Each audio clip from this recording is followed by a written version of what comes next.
Chapter 1 Devil's Island. Friday, January 4th, 1935. Today I moved to a 12-acre rock, covered with cement, topped with bird turd, and surrounded by water. Alcatraz sits smack in the middle of the bay, so close to the city of San Francisco I can hear them call the score on a baseball game on Marina Green. Okay, not that close, but still. I'm not the only kid who lives here. There's my sister, Natalie, except she doesn't count. And there are 23 other kids who live on the island because their dads work as guards or cooks or doctors or electricians for the prison, like my dad does. Plus, there are a ton of murderers, rapists, hitmen, conmen, stick-up men, embezzlers, connivers, burglars, kidnappers, and maybe even an innocent man or two, though I doubt it. The convicts we have are the kind other prisons don't want. I never knew prisons could be picky, but I guess they can. You get to Alcatraz by being the worst of the worst. Unless you're me. I came here because my mother said I had to. I want to be here like I want poison oak on my private parts.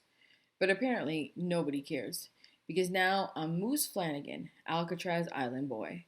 Also, my sister can go to the Esther P. Marinoff School, where kids have macaroni salad in their hair and wear their clothes inside out, and there isn't a chalkboard or a book in sight. Not that I've ever been to Esther P. Marinoff, but all of Natalie's schools are like this. I peek out the front window of our new apartment and look up to see a little glass room, lit bright in the dark night. This is the guard dog tower, a popcorn stand on stilts where somebody's dad sits with enough firepower to blow us all to smithereens. The only guns on the island are up high in the towers or the catwalks, because one flick of the wrist and a gun carried by a guard is a gun carried by a criminal.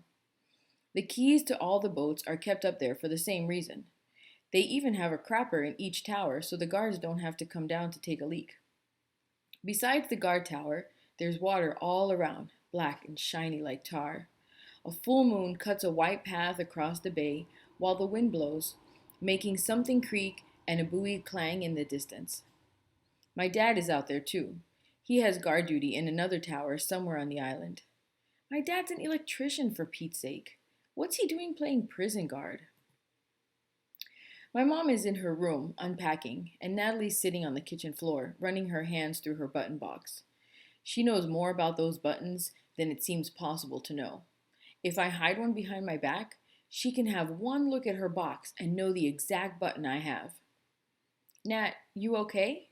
I sit down on the floor next to her. Moose and Natalie go on a train. Moose and Natalie eat meatloaf sandwich. Moose and Natalie look out the window. Yeah, we did all that, and now we're here with some swell fellows like Al Capone and Machine Gun Kelly. Natalie Flanagan's whole family. Well, I wouldn't exactly say they're family. More like next door neighbors, I guess. Moose and Natalie go to school, she says. Yup, but not the same school, remember? You're going to this nice place called the Esther P. Marinoff. I try to sound sincere. Nice place, she repeats, stacking one button on top of another. I've never been good at fooling Natalie. She knows me too well. When I was 5, I was kind of a runt. Smallest kid of all my cousins, shortest kid in my kindergarten class, and on my block too. Back then, people called me by my real name, Matthew. Natalie was the first person to call me Moose. I swear, I started growing to fit the name that very day. Now I'm 5'11.5", as tall as my mom, and a good 2 inches taller than my dad. My father tells people I've grown so much he's going to put my supper into pickle jars and sell it under the name Incredible Growth Formula.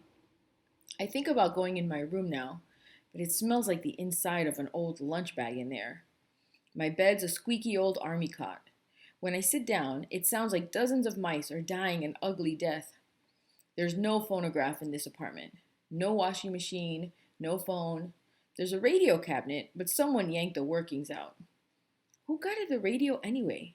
They don't let criminals in here, do they? So, I'm a little jumpy, but anybody would be. Even the silence here is strange. It's quiet, like something you can't hear is happening. I think about telling my best friend Pete about this place. It's the Devil's Island, doo-doo-doo. Pete would say in a deep, spooky voice like they do on the radio. Devil's Island, doo doo doo. Pete would, I whisper just like Pete. But without him, it doesn't seem funny. Not funny at all. Okay, that's it. I'm sleeping with my clothes on. Who wants to face a convicted felon in your pajamas?